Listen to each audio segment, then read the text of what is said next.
तो गाड़ी की जगह बाइक पलटी, एक एनकाउंटर हुआ झांसी से करीब 30 किलोमीटर दूर। अतीक अहमद का बेटा असद और उसका एक साथी, इन दोनों की उसमें मौत हुई। उसके बाद उस जगह से, जो कि पारीक्षा पावर डैम जिसको कहा जाता है, जहां पर यह एनकाउंटर हुआ, डेड बॉडी को लाया गया है रानी लक्ष्मीबाई झांसी मेडिकल कॉलेज में और यहीं पोस्टमार्टम हुआ। अब इस एनकाउंटर को लेकर कल से ही तमाम सवाल खड़े हो रहे हैं और उसकी वजह बहुत सारी है। वजह यह है, एक तो पहली चीज, जहां पर यह एनकाउंटर हुआ वो जगह, क्योंकि जिस तरीके से वो नेशनल हाईवे से 2 किलोमीटर दूर जहां पर यह एनकाउंटर हुआ, वहां क्या एक पुलिस अगर किसी को चेस कर रही है, वो इतनी स्पीड में बाइक चला सकता है? बाइक के जिस बाइक पर इन दोनों को एनकाउंटर किया गया, उस बाइक की चाबी तक नहीं थी, गायब थी। जो खुद पुलिस, यूपी पुलिस ने कहा है, अपनी प्रेस कॉन्फ्रेंस में कहा है कि उस बाइक का नंबर नहीं था और नंबर प्लेट के साथ साथ चेसिस नंबर भी नहीं था। अब चेसिस नंबर क्यों गायब था, यह भी मालूम नहीं। कल से लगातार आज तक की पूरी टीम इस पूरी खबर को लगातार फॉलो कर रही है और इसी में जिन जिन लोगों ने इन तमाम चीजों को अपनी आंखों से देखा, वो तमाम साथी इस वक्त हमारे साथ, हमारे सहयोगी मौजूद हैं। हमारे साथ मौसमी सिंह हैं, हमारे साथ अमित भारद्वाज हैं, हमारे साथ यहाँ झांसी के रिपोर्टर हमारे अमित हैं, हमारे साथ गौतम हैं और ये सभी कल से ही लगातार इस स्टोरी पर लगे हुए हैं। तो सबसे पहले शुरुआत करेंगे अमित आपसे। पहली खबर जब मिली कि झांसी में एनकाउंटर हुआ है, झांसी पुलिस को जानकारी थी इसकी? झांसी पुलिस को कोई जानकारी नहीं थी, क्योंकि मैंने एसएसपी झांसी से फोन लगाया तो उनका फोन नहीं उठा। फिर मैंने सोर्सों से पता किया तो झांसी पुलिस, जो झांसी लोकल की पुलिस थी, इसको एनकाउंटर के बारे में कोई जानकारी नहीं थी। फिर उनको बाद में कैसे जानकारी मिली? बाद में उनके जो भी सोर्स रहे हों जानकारी मिली, क्योंकि काफी लोग इसको क्रॉस चेक कर रहे थे तो उन्होंने भी अपने सोर्स से इसकी जानकारी जुटाई होगी। लेकिन झांसी पुलिस के पहले हम लोग वहां पहुंच चुके थे। वैसे अक्सर होता है, जब एनकाउंटर होता है तो लोकल पुलिस को जानकारी नहीं होती और यहाँ यूपी एसटीएफ ने ये एनकाउंटर किया था। वो शख्स जो सबसे पहले मौका वारदात पर पहुंचा जहां एनकाउंटर हुआ, झांसी से करीब 30 किलोमीटर दूर, गौतम आप सबसे पहले पहुंचे मौके पर। आप जब पहुंचे तो आपने जो देखा वो बताएं। ये अब आपको बता दें कि वहाँ पर जो एनकाउंटर स्थल पे असद की लाश पड़ी हुई थी, पास में ही बाइक पड़ी हुई थी, असलहा भी पड़ा हुआ था, वहाँ पर जो फायरिंग के दौरान कारतूस थे वो भी पड़े हुए थे। जब हम पहुंचे तो वहाँ पर फॉरेंसिक टीम जो है वो भी पहुंच गई थी और कलेक्ट कर रही थी जो सबूत है। इसके बाद जो असद की लाश को है पोस्टमार्टम के लिए यहाँ पर मेडिकल कॉलेज भेज दिया। वहाँ पे कितने पुलिस वाले थे आपने देखा? जी हाँ, वहाँ पर लगभग 10 से 12 पुलिसकर्मी भी मौजूद थे एसटीएफ के अलावा। बाइक से कितनी दूरी पर पुलिस की गाड़ी थी? बाइक से लगभग मुश्किल से 50 मीटर दूरी पे पुलिस की गाड़ी दूर खड़ी हुई थी और बगल में जो एक रास्ता है, पगडंडी है, उसके नीचे खाई पर गाड़ी पड़ी हुई थी, वहीं पे असद पड़ा हुआ था और गुलाम भी पड़ा हुआ था।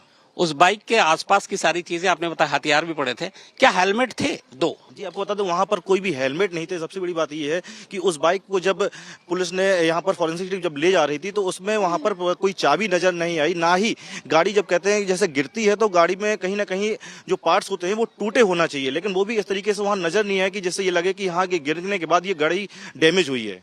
यहाँ पे एक सवाल है कि 2 लोग जिसको पूरी यूपी पुलिस एसटीएफ ढूंढ रही है 45 दिनों से, वो दोनों बिना हेलमेट के पता नहीं कहां से कहां भाग रहे हैं। मौसमी, आपसे जानना चाहेंगे, ये इतने सारे सवाल है, बिना हेलमेट के भाग रहे हैं, गाड़ी की जो बाइक की चाबी है वो भी गायब है, फिर कल से इसमें सियासत राजनीति भी शुरू हो गई। आजकल तो खैर ये अलग चीज है, हालांकि क्राइम को उससे अलग रखना चाहिए। आपकी नजर में ये जो राजनीति हो रही है और जिस तरीके से यूपी पुलिस और यूपी प्रशासन पर सवाल उठाए जा रहे हैं इस एनकाउंटर को लेकर, आपने अपने तमाम लोगों से बात की, आपकी नजर में ये क्या है? देखिए, सबसे बड़ी बात यह है कि एक बड़ा संदेश यहाँ पे जा रहा है कि उत्तर प्रदेश में अपराधियों की खैर नहीं। आज आप देखिए कि हम लोग 5 रिपोर्टर्स यहाँ पे बैठे हैं, कितनी बड़ी सनसनीखेज खबर है ये। एक मैसेज यहाँ तक कि कर्नाटक के जो सीएम है वो कहते हैं कि मैं योगी सरकार का या योगी मॉडल लागू करूंगा कर्नाटक में।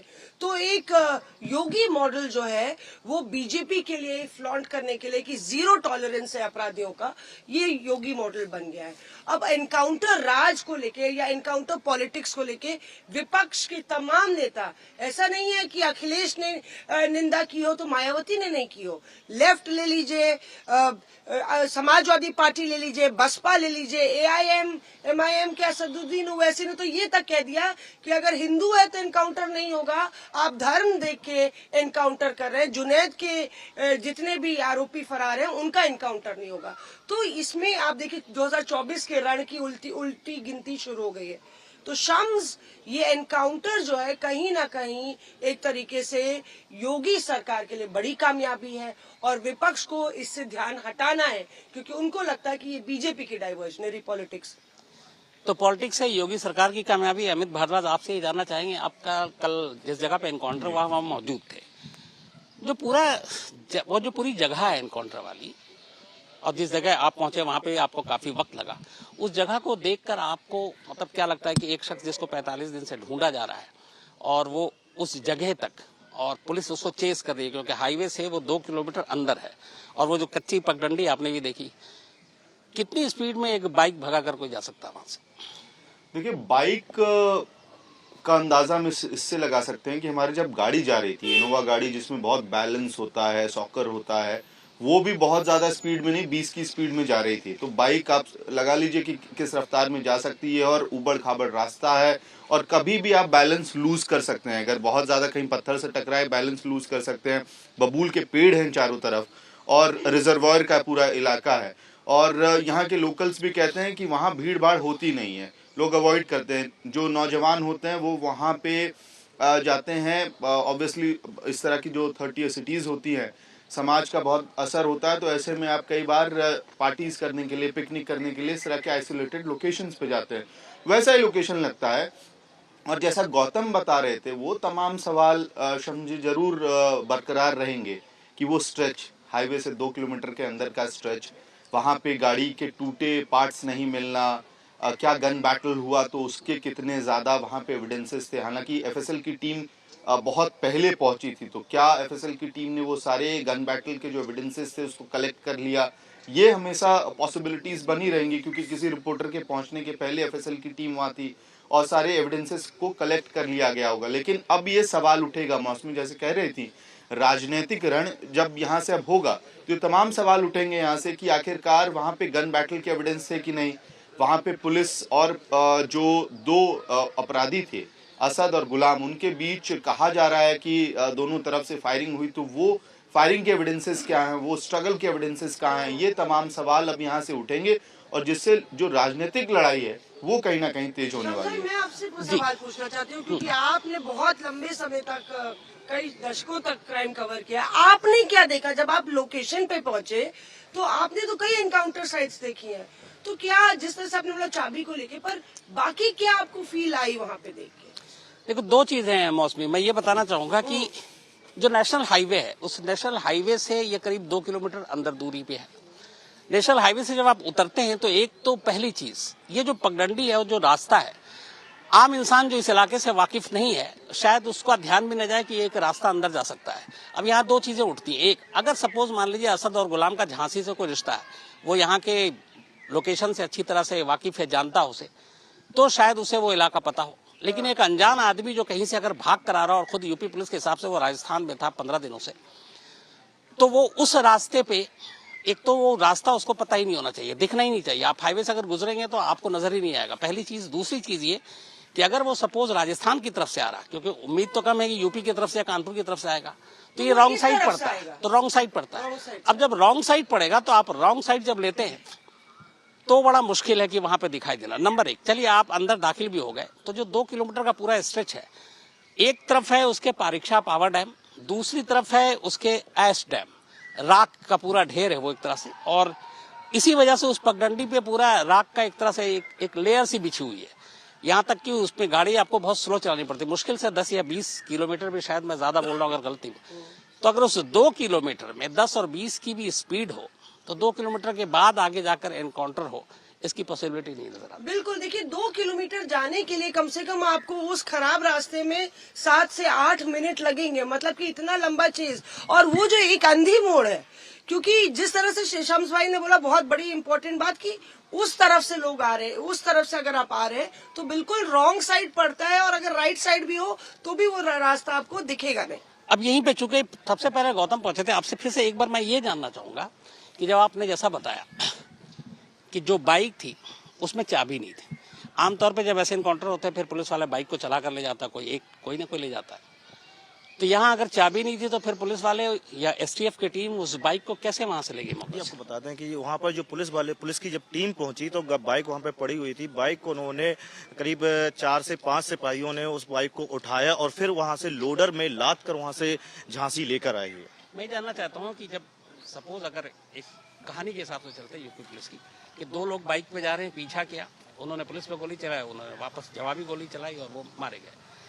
तो ऐसे में अगर कोई बाइक से गिरता भी है तो चाबी उस सिचुएशन में तो कोई निकालने की नहीं सोचेगा ना? नहीं सर, चाबी निकालने की नहीं सोचेगा, लेकिन अभी ये भी नहीं कह सकते हैं कि चाबी अगर मान लीजिए जिस हिसाब से गाड़ी की कंडीशन बताई जा रही है कि काफी पुरानी थी तो चाबी लूज हो जाती है, वो निकल जाती है। लेकिन वहाँ आसपास भी जब चाबी देखा गया तो वहाँ आसपास चाबी भी नहीं मिली है। तो ये कहीं ना कहीं ये लगाया जा सकता है कि चाबी उसमें थी नहीं। तो कहाँ गई चाबी, ये बहुत बड़ी बात है। वहाँ पे जहाँ पे इनकाउंटर हुआ उसके पीछे गांव कोई भी एक चश्मदीद विटनेस आपको मिला वहाँ पे? जी हमारी जब शुरुआत में नहीं, जब हमारी लास्ट में जब शाम के टाइम बात हुई तो उनका कहना है कि हम जब यहाँ पर जो ब्रिज बन रहा था वहाँ पर काम कर रहे थे, काम के दौरान यहाँ पर हम लोगों ने कुछ फायरिंग की आवाज सुनी तो कुछ जो पक्षी है वो चहचहाट हुई और हम लोगों को भी अजीब लगा कि यहाँ पर क्या हो गया। तो हम लोग अपने अपने भागे यहाँ पर। तो कुछ देर बाद फिर मालूम चला कि कुछ पुलिस की गाड़ी आई, तब हम लोगों को पता चला कि यहाँ पर कोई एनकाउंटर हुआ है। अमित आपसे जानना चाहेंगे, झांसी के कप्तानी एसएसपी ने आपको बताया कि उनको एसटीएफ ने क्या इन्फॉर्मेशन दी थी इनकाउंटर के बाद? इनकाउंटर के बाद एसएसपी ने कोई बात नहीं की किसी मीडिया के लोगों से, और एसएसपी का केवल इतना ही कहना था कि जो भी ब्रीफ है लखनऊ और कानपुर से ब्रीफ किया जाएगा। मोटरसाइकिल इस वक्त कहाँ रखी है? मोटरसाइकिल पुलिस के अंडरटेकिंग में है, जहाँ तक है जो थाना है बड़ा गांव थाना है, हाँ उसमें ही होना चाहिए मोटरसाइकिल। अमित आपसे ये जानना चाहेंगे, ये मोटरसाइकिल जिसके बारे में कि चेसिस नंबर भी नहीं है, वो बड़ा गांव थाना में भी ये केस प्रॉपर्टी है, इसके थ्रू बहुत सारी चीजें का खुलासा हो सकता है? क्योंकि एक तो अगर बाइक का ओनर पता चल जाता है, बहुत सारी चीजें होती हैं, फिर ये होता है कि चोर, हालांकि मेरा अपना तजुर्बा कहता है अगर ये निकला भी तो ये बाइक चोरी की निकलेगी। बिल्कुल। और नंबर प्लेट नहीं होना, चेसिस नंबर नहीं होना, आमतौर पे ये दो, आप नंबर प्लेट नहीं होता तो चेसिस नंबर से चेक कराते हैं कि भाई बाइक का ओनर क्या है और क्या उसका कोई कनेक्शन है। और इस लिहाज से भी इम्पोर्टेंट है समझिए, क्योंकि देखिए दिल्ली में असद की बात कही गई थी कि वो यहाँ से निकला, कानपुर गया, डीएनडी गया, फिर दिल्ली में संगम विहार में रहा। तो पॉसिबली जो लीड्स थे वो दिल्ली पुलिस के थ्रू, वहाँ जो इन्वेस्टिगेशन हुआ उसके थ्रू मिला होगा। तो ऐसे में बड़े इंपॉर्टेंट हो जाते हैं। ये जानना चाहता हूँ, चेसिस नंबर नहीं है, बाइक में इंजन नंबर भी तो होता है कि नहीं? बिल्कुल, लेकिन आप पॉइंट आउट कर रहे हैं कि ये चोरी की बाइक इन मोस्ट लाइकलीहुड जो है चोरी की बाइक होगी तो बहुत ज्यादा कनेक्शन तो होने वाला नहीं है। लेकिन किसने हैंड ओवर किया, क्या कोई सीसीटीवी फुटेज असद की निकलेगी इस स्पॉट के अलावा? क्योंकि यहाँ तो कोई सीसीटीवी है नहीं, ये तो ब्लाइंड स्पॉट है बिल्कुल। तो क्या शहर में, क्योंकि जो दावा हो रहा है कि हाईवे से ये चेज हुआ होगा या उसको ट्रैक डाउन किया गया, तो कहीं टोल पे, किसी ढाबे पे, हाईवे का लोकेशन है मल्टीपल, यहाँ पे हम देख रहे हैं कई सारे अच्छे ढाबे हैं, तो क्या कोई सीसीटीवी फुटेज निकल के आता है? हालांकि हम लोगों ने जो चेक किया है, जो दोनों टोल है वो एक आगे 30 किलोमीटर है, एक पीछे 30 किलोमीटर है। उसके अलावा बीच में इस स्ट्रेच पे जो ये लोकल हैं, चूंकि अमित और गौतम दोनों, कहीं भी CCTV camera blind spot maintain तो रहेगा।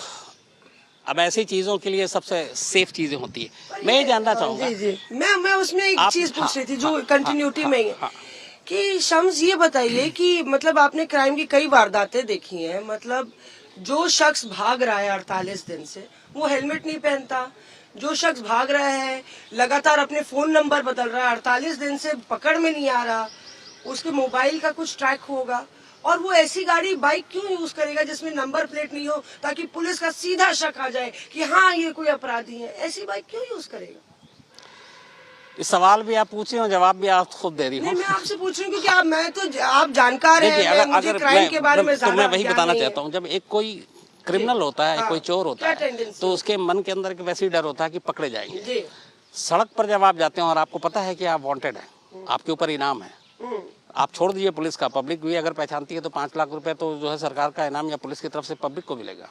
ऐसे सिचुएशन में, ऐसी सूरत में अपना चेहरा खुलेआम दिखाते हुए, अच्छा चलिए वो तो छोड़ दीजिए कि आपको पहचाना जाएगा, सबसे पहले सड़क पे ट्रैफिक पुलिस है, ट्रैफिक पुलिस वाले भी तो रोकेंगे। और अगर ये सारी चीजें कि वो बहुत लंबी दूरी बिना हेलमेट के तय कर रहा हो, बिना नंबर प्लेट के, तो आप यूपी एसटीएफ और बाकी चीजों की अभी आप तारीफ कर लीजिए, लेकिन एक दूसरा इसी में फिर लोपोल आता है कि फिर झांसी की ट्रैफिक पुलिस मतलब है ही नहीं। यहाँ पे कोई कानून व्यवस्था नहीं है कि एक शख्स मतलब जिसके लिए इतना सब कुछ अलर्ट पे है और वो इतने किलोमीटर तक ट्रैवल करके बिना हेलमेट के बिना नंबर प्लेट के जा रहा है, तो ये अजीब बात लगती है। और पुलिस फोन कर सकती थी ना, एसटीएफ कह सकती थी टोल आ रहा है, उनको अलर्ट कर सकती थी। आपको लगता है जब चेज कर रहे थे कि एक पता चला होगा झांसी एसटीएफ को, मतलब कि अगर बाइक हाईवे पे है तो अपने आगे पोस्ट चेक पोस्ट को या टोल प्लाजा को अलर्ट नहीं किया गया? बहुत सारे इसी में सवाल है। मैं सिर्फ झांसी के बारे में जानना चाहूँगा, क्या ये यहाँ पे ऐसे ही नॉर्मल है कि बिना हेलमेट के आप मतलब लंबी दूरी तक ट्रैवल कर? नहीं, ऐसा नहीं है। जो बिना हेलमेट के यहाँ पर लगातार चेकिंग भी की जाती है और चालान भी होते हैं, लोगों को जागरूक भी किया जाता है। लेकिन जिस हिसाब से अगर हम आपको बता दें, आप बाइक चलाते हैं? जी हाँ। आप हेलमेट यूज करते हैं? जी हाँ, बिल्कुल। अगर कभी हेलमेट नहीं यूज करें, कभी ट्रैफिक पुलिस ने रोका है? जी, कई बार रोक भी लेती है और कई बार नहीं भी रोकती है। या अधिकांश लोगों को अधिकांश बार देखा जाता है कि जब कई बार निकलते हैं तो उन लोगों को जो लोकल के व्हीकल्स रहते हैं उन गाड़ियों को नहीं रोकते हैं। जो बाहर के नंबर देख लेते हैं तो उनको रोक कर चेक कर लिया जाता है। नहीं तो अनुमान ये रहता है कि आप बिना हेलमेट के निकल जाइए तो नहीं देखते हैं। निकल जाइए, नहीं चले जाएंगे। अमित, आप सबसे आखिरी सवाल, बिना हेलमेट के नहीं रोकते हैं, मैं फिर बात वही करता हूँ कि कैमरा, सीसीटीवी कैमरा और वो जो लोकेशन है, जाहिर सी बात है मैंने पूरा चेक किया है, आसपास कई किलोमीटर तक तो है नहीं, लेकिन कहीं ना कहीं तो तार जुड़ेगा। अगर वो राजस्थान से आ रहा है तो इससे पीछे किसी सीसीटीवी फुटेज पे या कहीं और के एक बाइक से, या फिर ये है कि राजस्थान से लेकर झांसी तक मतलब आप बेखौफ बिना नंबर प्लेट के गाड़ी से, आप बिना हेलमेट के, आप वो भी नेशनल हाईवे पे और ट्रैवल कर सकते हैं ईजिली। नहीं, ये सवाल बिल्कुल रहेगा कि आखिरकार जो लास्ट स्पॉटिंग है असद और गुलाम की, वो क्या थी, आखिरी लोकेशन नोन क्या था? क्योंकि ये तो ब्लाइंड स्पॉट मान लिया और आप कह रहे हैं कि 30 किलोमीटर आगे पीछे भी मान लेते हैं, लेकिन इस बीच में क्या राजस्थान से अगर वो अजमेर से झांसी आया, और जो एक थ्योरी अब बनाई जा रही है कि शायद जो कैवलकेड था अतीक अहमद का, उस पर अटेम्प्ट हो सकता था अटैक करने का, ये थ्योरी जो आ रही है, तो उस बीच में भी तो कहीं पे कोई ट्रेस होता। लेकिन ये सवाल सबसे बड़ा ये भी बनेगा कि एक वांटेड क्रिमिनल जिसके पीछे यूपी एसटीएफ, पूरा यूपी का administration from top to bottom लगा हुआ है फॉर द पास्ट 49 डेज, वो शकल दिखा के क्यों घूमेगा? अगर झांसी में घूम रहा है और लोकल पुलिस को इन्फॉर्मेशन नहीं है, बिल्कुल। तो ये तो बहुत बड़ा सवाल है लोकल आपसे इंटेलिजेंस पे। इस एनकाउंटर को लेके अभी राजनीति और तेज होगी, और क्या ये अभी लंबे वक्त तक चलेगा? चुनाव भी अगले साल है। बिल्कुल, मुझे लगता है कि देखिए ये बीजेपी के लिए भी तुरुप का इक्का है, क्योंकि उनको एक संदेश देना है। पहले से ही आप देखिए कि उमेश पाल की पत्नी ने स्वागत किया है, बधाई दी है कि तो जो कोई संदेश क्या सरकार है कि नहीं अब करे। अदालत जाने की जरूरत नहीं है, सब सड़क पे हो जाएगा, यही संदेश या कुछ और? नहीं, फिर भी देखिए आपकी विपक्ष भी कह रहा है ना कि ये आपके कानून पे एक करारा तमाचा है, आपकी कानून व्यवस्था पर सवालिया निशान खड़ा करता है। लोगों का भरोसा उठेगा कि इनकाउंटर ही रास्ता है। और जिस तरह से आपने भी कहा था कि हैदराबाद से जो ट्रेंड शुरू हुआ है शम्स, वो काफी घातक ट्रेंड है कि आप इनकाउंटर से ही जस्टिस करेंगे, फिर हमारी अदालतें किस लिए? बात वही है, गंभीर सवाल यही है कि एक तरफ एनकाउंटर, हालांकि एक जमाना था कुछ वक्त पहले तक जब हर एनकाउंटर में सवाल उठता था, अब भी उठता है, बहुत सारे गाइडलाइंस हैं, लेकिन अब शायद उस तरीके से एनकाउंटर को नहीं लिया जाता। इसलिए आपने देखा होगा कई जगह एनकाउंटर पे बाकायदा मिठाइयाँ बंटती हैं, लोग खुश होते हैं, लेकिन ये कितना सही है? क्या ऐसी ही सोसाइटी हम लोगों को चाहिए? क्या ये अदालत और बाकी चीज़ों की बजाय इसी तरीके से इंसाफ होना चाहिए? सोचिएगा ज़रूर। झांसी से हमारी इस खास पेशकश में फिलहाल इतना ही। और अमित आपका, गौतम आपका, अमित आपका और मौसमी आपका बहुत बहुत शुक्रिया।